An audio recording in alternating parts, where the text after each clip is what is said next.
Are you both independent on each other, or you are dependent on each other? If you are independent on each other, then a time is coming that very soon you will both be strangers. There is a place where independence have an end. Motivational speakers will tell you, be independent, try and be independent. That's powerful, but not in marriage.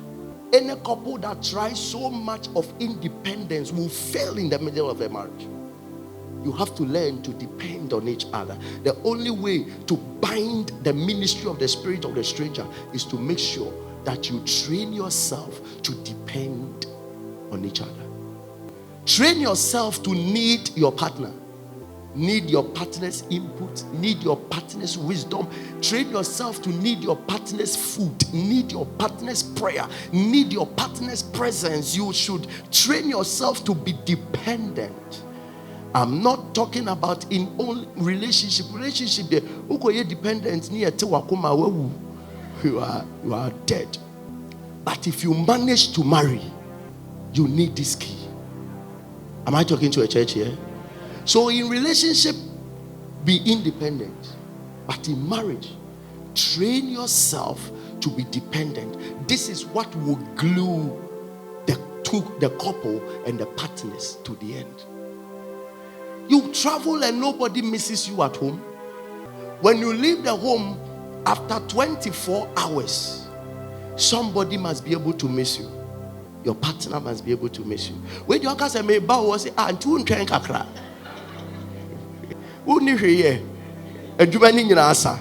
These are things that I am telling you, it may look very simple, but miss it and you will never enjoy your marriage. Sometimes let your partner intentionally feed you. There are things that we do in relationship and then we neglect in marriage. Relationship, Marco Park, now at the ice cream, now their sunny nose. Then what jambi? No, bien and 90 degrees. Fashion with the same and what you are doing in the relationship is that you are building dependence. But sometimes you get into the marriage, and the truth of the matter is that sometimes you get into marriage and you won't find ice cream is bangu and okro. So you'll be tempted not to try certain things. It is ice cream you can. When I got married, I had been living all by myself for a long time. So I don't see why I must be accountable to her for where I am going. I'm a pastor, emergencies come. So long, and all you know is that I've gone out.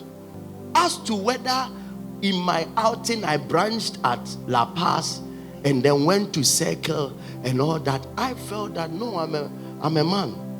So anytime I come home, she will ask, where did you go to? I say, I went to La Paz. And you were going and you didn't tell me. So if somebody had called me and told me, where are you? And I will say, you are in the office. And then you are that. I say, whether I'm there or not, I don't care. I don't see why it's a problem. Because I don't move alone. I'm always with the pastor. And he said, he would tell me, it's not about trust or whatever it is, but I must know where you are. And it didn't take her 1 month to change me. No.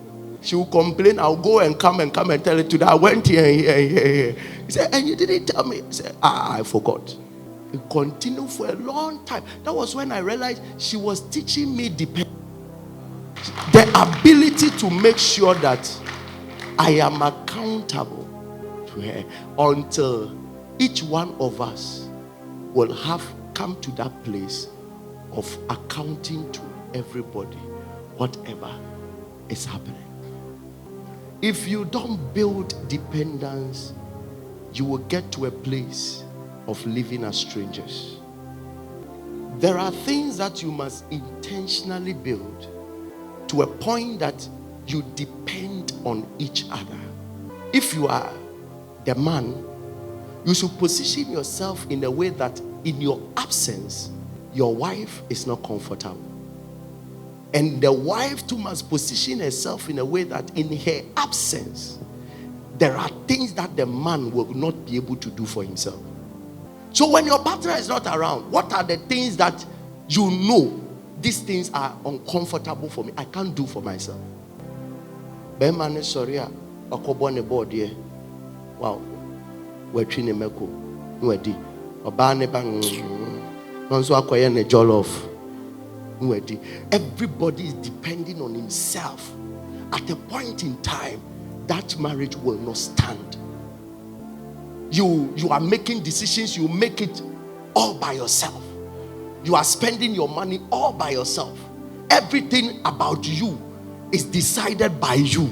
It can sustain a marriage. Never withdraw.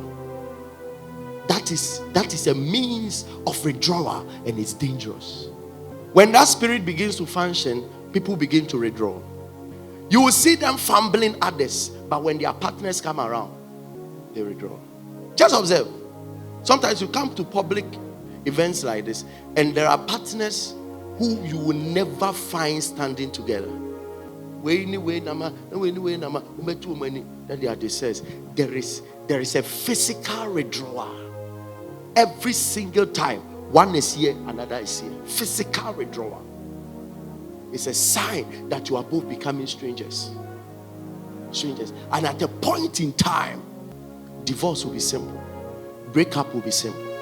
Never take physical closeness for granted. It's key. When he or she doesn't own up to you as a beloved publicly, in other words, let us hide it. It's a sign of the stranger's spirit. They are not proud that people will associate you to them. These are things that you must observe during relationship. Even your name was spelling it differently. Doesn't want any family member to know who you are. Doesn't want friends to know.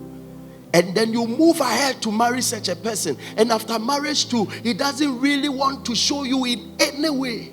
Even coming to church, he will tell you take the lead. Or he will take the lead, then you come later. It's a sign. There should be something about him or her that he or she will allow that publicly it be flaunted around you. If not, then be watchful. And the final one, ask yourself this question: do you have strange dreams of having sex or marrying somebody? That spirit has shown up to capture you away from your partner. What are the solutions to dealing with all these? The first is prayer. Rise up on your feet. Some of you are already married, but yet you have a dream and you are marrying again. Some of you too are not married, yet you have a dream, and then somebody has wedded you. You are in a camp, but you can't even see the face of the person. These are spiritual attacks that make sure that you remain in a certain level whereby nobody will seriously be attached to you. But tonight, in the name of Jesus, we come against the stranger spirit. You see, there are times that you would want to pick everybody's call apart from your partner. You don't feel like picking the person's call. You don't feel like replying text messages. You don't feel like communicating with your partner. These are the manifestation of the stranger spirit. You literally, you wish, some of you, there are husbands that wish that their wives die. There are wives that are praying the day that their husbands will go and never come back. There are people who are depressed in psychiatric hospital, and it started very gradual. They don't really understand why at a point in time their partners were trying to pull away from them, and at a point in time they quickly pulled away. They withdrew, and nothing mattered to them about again. The family didn't matter to them. The marriage didn't matter to them. Their wives didn't matter to them. Their husband didn't matter to them. It is the stranger spirit. It comes after you.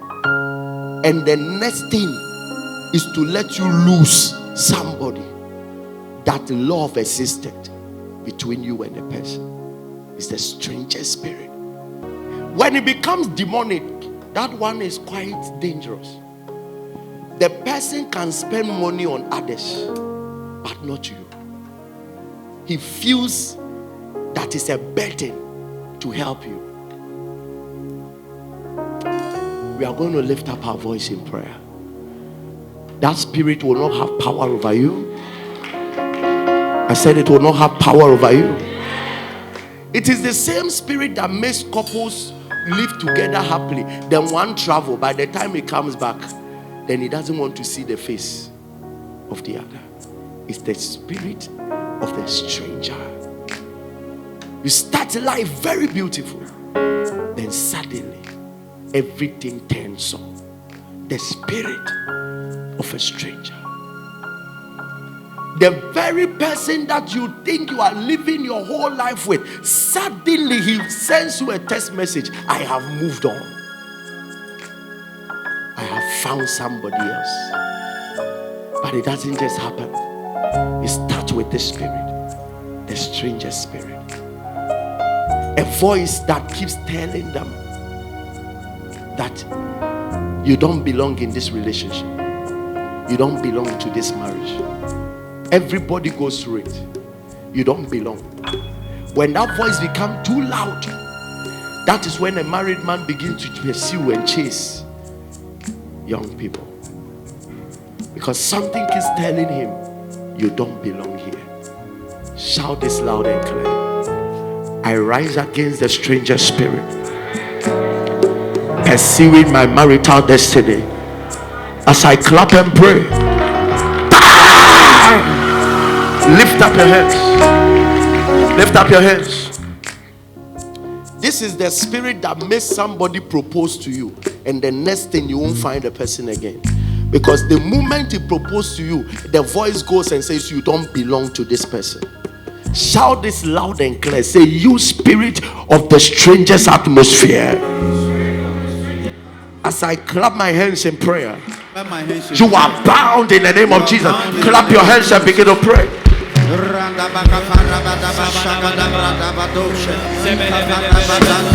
Somebody lift up your voice.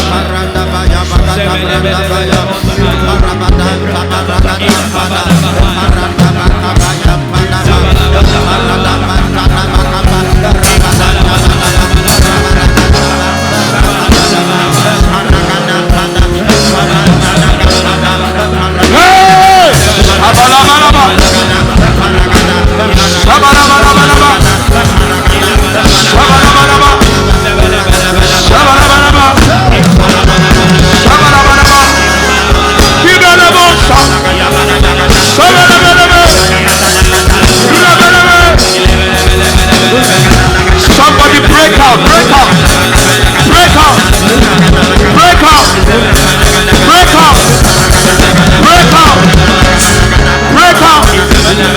Shabalabalaba, lebalabalaba, lebalabalaba, lebalabalaba. That spirit will not set in. That spirit will not set in. That spirit will not set in. Shabalabalaba, shabalabalaba, shiva, shiva, shabalabalaba, shabalabalaba, ibalabalaba, shalaba. The devil is a liar. Lebalabalaba, lebalabalaba, lebalabalaba. This is why you are here. Break out of it. Break out of it.